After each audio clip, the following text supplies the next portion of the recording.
Após ordem da Justiça, policiais começam a liberar estradas por todo o país. Em 2 dias, bloqueios de caminhoneiros causam prejuízos para alguns setores da economia. E você vai ver também. O preço médio do litro da gasolina sobe pela 3ª semana seguida nos postos pelo país. Ministério da Saúde recomenda a vacina da Pfizer para crianças de 6 meses a 2 anos de idade com comorbidades. Na Índia, 9 pessoas são presas após a queda da ponte que deixou 140 mortos. E ainda, a Rússia acusa Reino Unido de dirigir e coordenar as explosões que provocaram os vazamentos nos gasodutos Nord Stream. Essas e outras notícias você confere a partir de agora. Olá, boa tarde para você que nos acompanha. Seja muito bem-vindo a essa edição. Estamos ao vivo, agora 1h03 pelo horário de Brasília. Boa tarde, Dani. Boa tarde, Pati. E claro, boa tarde a você que nos assiste. Vamos juntos conferir o que é notícia no Brasil e no mundo nessa terça-feira. O país enfrenta mais um dia complicado por causa dos protestos dos caminhoneiros. De acordo com o último balanço da Polícia Rodoviária Federal, 267 pontos seguem interditados nas rodovias, sendo que em 89 deles os bloqueios têm impedimento total para a passagem de veículos. Ao menos 23 estados e o Distrito Federal sofrem com os protestos contra a vitória do Luiz Inácio Lula da Silva para a presidência da República. Os bloqueios se iniciaram horas após o anúncio da vitória do petista neste domingo.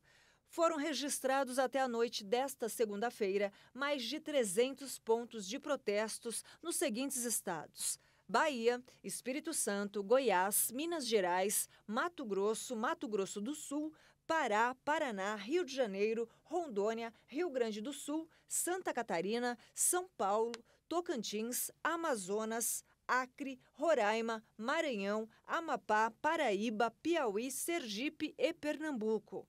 No Distrito Federal, manifestantes interditaram um trecho da BR-251. A maior parte dos bloqueios era total, sem liberação para qualquer veículo. Em alguns locais, era permitida a passagem somente de veículos como ambulância e carros de passeio. A maior parte das estradas onde houve bloqueios era federal, mas também houve atos em rodovias estaduais. As interdições acontecem principalmente nos estados do Sul e do Centro-Oeste do país.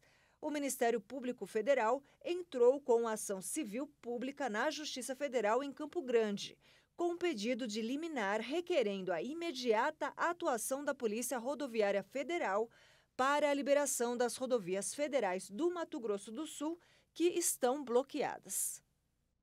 Em 2 dias de bloqueios nas estradas, a economia do país já começa a sentir os efeitos. Alguns setores estão sendo afetados pela dificuldade para a entrega de produtos.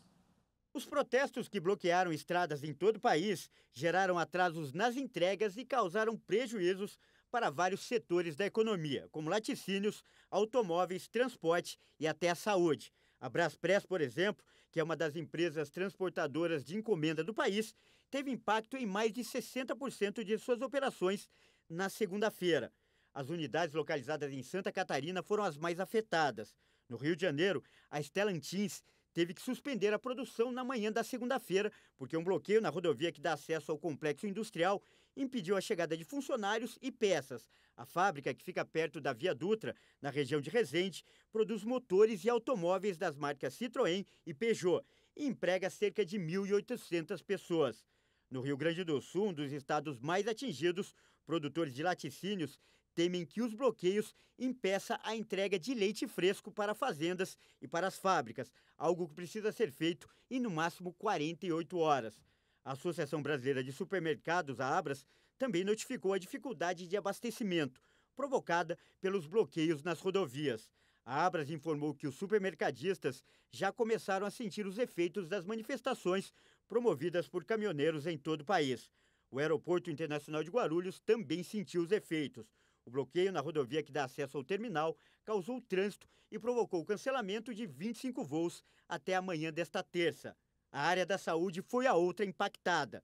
O Instituto Butantan informou que uma carga de ovos que serão usados para produzir vacinas contra a gripe está presa em um bloqueio próximo a Jundiaí, que fica a 47 quilômetros de São Paulo. Caso a carga não chegue ao Butantan, a produção de 1,5 milhão de doses do imunizante contra H3N2 pode ser comprometida. Em Santa Catarina, as manifestações afetaram a distribuição de vacinas, levaram à suspensão de viagens de ônibus e a falta de combustíveis foi registrada em diversos pontos pelas cidades. A repórter Michele Veiga traz para a gente atualizações direto de Criciúma. A manifestação aqui em Santa Catarina continua. São 40 pontos de paralisação nas rodovias estaduais e federais do estado. Embora na tarde desta segunda-feira uma reunião tenha sido realizada em Florianópolis com o gabinete de crise do estado, envolvendo Polícia Rodoviária Federal, polícia também estadual, enfim, todas as esferas de segurança do estado, nada ainda foi resolvido. Já tem um decreto do governador Carlos Moisés impedindo o bloqueio das estradas, mas o que a gente observa é que ainda nada aconteceu. Os manifestantes continuam bloqueando as principais vias de acesso ao estado. Essa situação já fez com que as vacinas que teriam que ser distribuídas no último dia do mês, ontem, segunda-feira, acabaram aí paradas na DIV em Florianópolis e os municípios não receberam o seu quantitativo mensal para estar vacinando a população.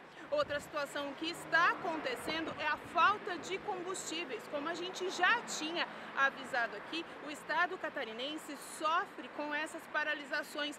Em Santa Catarina, há filas nos postos de combustíveis desde ontem à noite e muitos municípios já não têm mais gasolina comum, alguns ainda têm a gasolina aditivada, alguns também não têm nem mais álcool. Aqui em Criciúma, da onde nós estamos falando, inclusive o prefeito já determinou via decreto que os carros oficiais só saem em medida de emergência devido à contenção de combustíveis. As filas nos postos estão quilométricas em várias cidades, como eu já frisei, muitas cidades, as menores principalmente, não tem mais combustível para vender. A situação então em Santa Catarina é que os bloqueios continuam, está cada vez mais complicada a passagem de alguns produtos, já há relatos de insumos hospitalares terem ficado trancados nas rodovias, o que adiaram aí algumas cirurgias importantes nos principais hospitais aqui de Santa Catarina. Então a gente vai continuar acompanhando essa situação, lembrando que já há um decreto estadual pedindo o fim da paralisação aqui no estado. Para a Rede TV, repórter Michele Veiga. Obrigada pelas informações, Michele Veiga. E o Supremo Tribunal Federal confirmou na manhã desta terça a ilegalidade dos bloqueios e determinou a imediata liberação das rodovias. Caminhoneiros ocuparam trechos de rodovias em estados do país nesta segunda-feira. O caso foi analisado no plenário virtual da Corte e contou com o apoio dos ministros Luiz Roberto Barroso, Edson Fachin, Gilmar Mendes e as ministras Carmen Lúcia e Rosa Weber. Segundo Moraes, o bloqueio das rodovias é um abuso no exercício do direito constitucional, que acarreta efeitos negativos à sociedade, que depende da distribuição de produtos e serviços. A decisão individual de Moraes atendeu a pedidos da Confederação Nacional dos Transportes e do vice-procurador-geral eleitoral. O ministro ainda determinou que sejam imediatamente tomadas medidas pelas polícias rodoviária federal e pelas respectivas polícias militares estaduais necessárias para a desobstrução de todas as vias públicas. O ministro também estipulou para o diretor da PRF, Silvinei Vasques, em caso de descumprimento da ordem, multa de R$100 mil por hora e eventual afastamento do cargo. Seguindo a ordem da Justiça, a Polícia Rodoviária Federal já começou a realizar o desbloqueio das rodovias. De acordo com o último balanço, 306 locais já foram liberados pelos policiais. O comando da PRF concedeu agora há pouco uma entrevista coletiva para detalhar essas ações. Hoje mesmo e ontem mesmo já foram aplicadas diversas autuações. Aquelas pessoas, aqueles manifestantes que estejam nesses pontos obstruindo, prejudicando o direito de ir e vir, eles poderão ser autuados em até mais de R$5 mil, de acordo com o Código de Trânsito. E aquelas pessoas que estão dando a logística, organizando esses bloqueios, elas podem ser autuadas, desde que flagradas, até um pouco mais de R$17 mil. Então, os protocolos, além da atuação com a nossa força de choque, com a nossa primeira intervenção, ela também passa pela aplicação de medidas administrativas. A Polícia Rodoviária Federal suspendeu atividades não essenciais e folgas para aplicar o máximo efetivo policial em operações de dispersão de bloqueios em rodovias de todo o país. A PRF determinou que todos os policiais disponíveis devem ser empregados para a garantia do direito de ir e vir da população. O preço médio do litro da gasolina subiu pela terceira semana seguida nos postos de todo o país. Os dados da ANP dão sinais de estabilização nos preços dos combustíveis após semanas consecutivas de forte queda. Os dados da Agência Nacional do Petróleo, Gás Natural e Biocombustíveis apontaram que o preço médio do litro da gasolina vendido nos postos do país subiu pela terceira semana consecutiva. Na semana de 23 a 29 de outubro, o valor médio avançou de R$ 4,88 para R$ 4,91, uma alta de 0,6%. O aumento também foi percebido no litro do etanol hidratado, que passou de R$ 3,54 para R$ 3,63, um avanço de 2,54% na semana.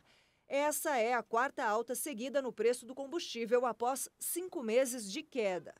Já o diesel teve uma queda sensível, de 0,45%. O preço médio do litro recuou de R$ 6,59 para R$ 6,56. Vale lembrar que a Petrobras pratica a paridade internacional como política para a composição de preços. O modelo determina que a estatal cobre, ao vender combustíveis para as distribuidoras brasileiras, os preços compatíveis com o que são praticados no exterior. Segundo os últimos cálculos da Associação Brasileira dos Importadores de Combustíveis, a ABICOM, o diesel está com uma defasagem média de 6% e a gasolina de 8%. Os preços dos combustíveis tiveram sucessivas quedas. Isso se dá por conta de um recuo nos preços do petróleo no mercado internacional, além do efeito da limitação do imposto sobre circulação de mercadorias e serviços, medida adotada pelos estados após sanção do projeto que criou um teto de 17% e 18%, dependendo da localidade, para o imposto sobre itens como diesel, gasolina, energia elétrica, comunicações e transporte coletivo, que passaram a ser classificados como essenciais e indispensáveis. E começa a valer nesta terça-feira a redução de 5% no preço do gás natural, vendido para as distribuidoras pela Petrobras. O reajuste, que faz parte das atualizações trimestrais previstas nos contratos com as empresas, chega aos consumidores de forma diferente nos estados, a depender dos contratos de concessão firmados, e não atinge o gás de cozinha. E mudando de assunto, o Ministério da Saúde recomendou a vacina da Pfizer em crianças de 6 meses a 2 anos de idade com comorbidades. A nota técnica da pasta reforçou a eficácia do imunizante na prevenção dos casos graves da Covid-19. O esquema de imunização tem 3 doses. O intervalo entre as 2 primeiras deve ser de 4 semanas. Já a terceira dose deve ser aplicada após pelo menos 8 semanas da segunda. A pasta ressaltou a eficácia e segurança do imunizante nessa faixa etária, lembrando que outros países também a utilizam. A Agência Nacional de Vigilância Sanitária aprovou o uso dessa vacina para crianças de 6 meses a 4 anos de idade em 16 de setembro. Segundo o Ministério, esse imunizante pode ser aplicado com as demais vacinas previstas no calendário nacional de vacinação. De acordo com o Ministério da Saúde, o risco de desenvolver casos graves da Covid diminui quando menor a idade. Mas em crianças menores de 2 anos, o risco aumentou. A pasta informou que, desde o início da pandemia, foram confirmados cerca de 1.500 óbitos por Covid-19 em crianças menores de 2 anos de idade e mais de 25 mil internações em todo o país. E antes do intervalo, vamos falar do tempo. O mês de novembro chegou e trouxe com ele chuva e um friozinho atípico para essa época do ano. Diversas cidades registraram uma queda repentina das temperaturas de ontem para hoje. A maior parte do país sofre com os temporais. Vamos ver como está o tempo nessa terça-feira em algumas cidades? Essas são imagens da cidade de Criciúma, em Santa Catarina. Por lá, o dia segue nublado desde o início da manhã e a previsão é de que o tempo continue assim a tarde toda. Criciúma registra nesse momento 15 graus. Agora vamos lá para Brasília, ver como está o tempo nesse momento. A situação por lá já é bem diferente. As temperaturas continuam amenas por enquanto, mas não se engane, as chuvas devem vir volumosas nas próximas horas. A capital registra nesse momento 25 graus, mas ao longo da tarde a temperatura deve cair para os 16 graus. Agora vamos com a câmera 10 lá fora. Essas são imagens ao vivo aqui de São Paulo. Diversos pontos da cidade registraram garoa ao longo desta manhã e o paulistano tem enfrentado um friozinho nesta terça-feira. De volta comigo, neste momento faz apenas 18 graus na capital paulista. Separa o casaco e o guarda-chuva, já que se chove e não molha, deve se estender aí por todo o dia. E veja a seguir, Rússia acusa Reino Unido de dirigir e coordenar as explosões que provocaram vazamentos nos gasodutos Nord Stream 1 e 2. E ainda, faltando poucos dias para a Copa do Mundo, colecionadores e fãs do futebol lutam para completar o álbum de figurinhas do Mundial. Nós voltamos já!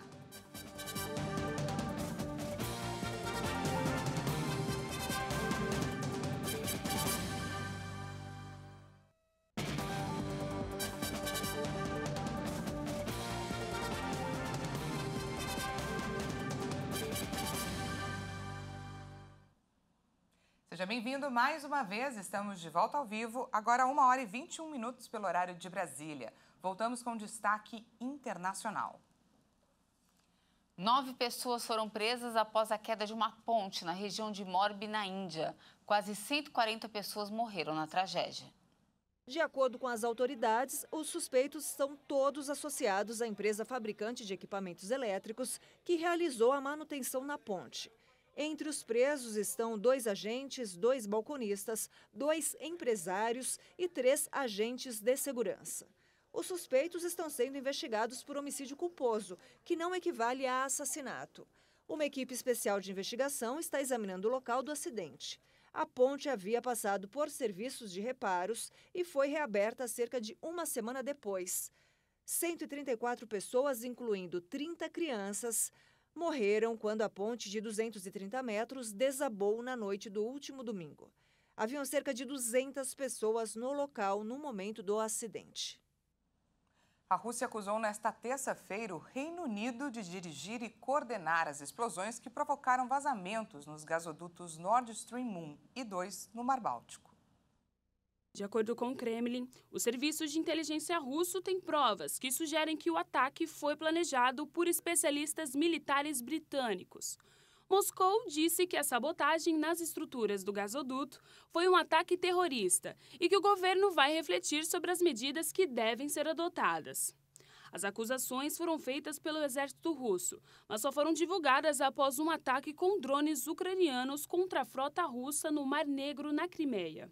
A defesa britânica denunciou as afirmações como falsas e disse que o objetivo de Moscou é desviar a atenção. No fim de setembro, foram detectados 4 grandes vazamentos nos gasodutos Nord Stream 1 e 2. As inspeções submarinas preliminares reforçaram as suspeitas de sabotagem, porque os vazamentos surgiram a partir de explosões. Os gasodutos Nord Stream, que ligam a Rússia à Alemanha, estão no centro das tensões geopolíticas, que foi agravada pela decisão de Moscou por cortar o abastecimento para a Europa. Os israelenses começaram a votar nesta terça-feira para escolher quem será o próximo primeiro-ministro do país. Essa é a 5ª eleição legislativa em Israel em menos de 4 anos. Na votação desta terça-feira, o primeiro-ministro Yair Lapid quer se manter no cargo, enquanto Benjamin Netanyahu tenta voltar ao poder. Os eleitores têm das 7 da manhã às 10 da noite do horário local para votar. Logo depois devem ser divulgadas as pesquisas de boca de urna, seguidas dos primeiros resultados oficiais, que podem deixar o país em suspense até quinta-feira, quando se espera o fim da contagem de uma eleição muito apertada. Os quase 7 milhões de eleitores têm a possibilidade de votar em quase 40 listas, mas a disputa acontece basicamente entre 2 grupos: o favorável ao retorno do ex-primeiro-ministro conservador Netanyahu, julgado por corrupção, ou o que defende a permanência no poder da coalizão liderada pelo centrista Lapid. As pesquisas atribuem ao bloco de direita de Netanyahu 60 cadeiras, uma a menos do que a maioria, contra 56 para Lapid e seus aliados. E as eleições legislativas também começaram nesta terça-feira na Dinamarca. Os dinamarqueses votam nesta terça-feira em eleições legislativas acirradas, em que a primeira-ministra social-democrata Mette Frederiksen disputa a continuidade no cargo contra o bloco de direita. Ela votou logo cedo nos arredores da capital Copenhague.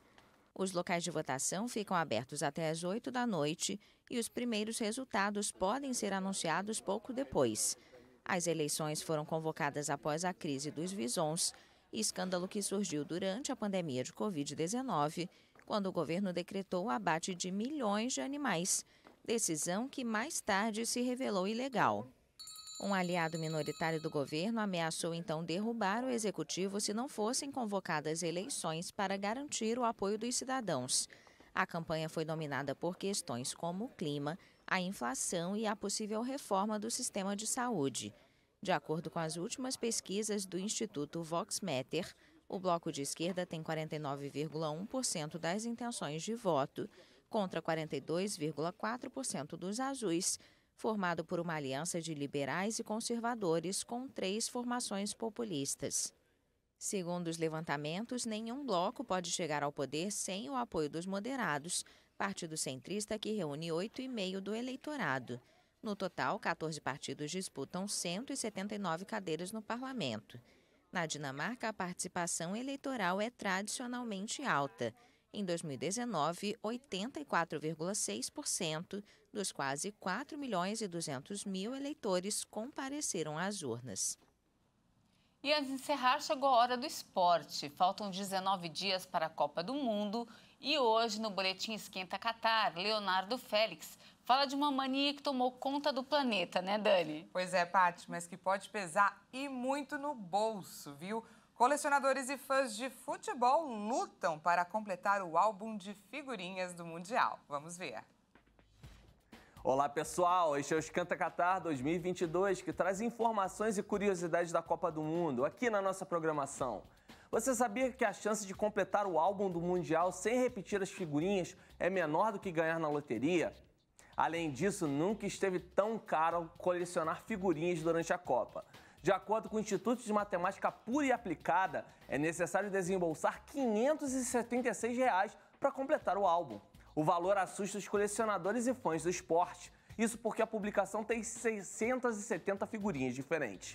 Segundo o economista Sam Dana, a chance de acertar as 6 dezenas da Mega Sena é de 1 em 50 milhões. Já completar o álbum sem tirar nenhuma figurinha repetida beira 0 de probabilidade. É isso aí, faltam 19 dias para a Copa do Mundo Catar 2022. É isso aí, Léo. E olha, essa edição fica por aqui. Agradecemos demais a sua companhia. Uma ótima tarde para você. Até amanhã. Não esqueça que daqui a pouco o Kleber Vené chega com mais informações para você. 1h50. Uma ótima tarde e até mais.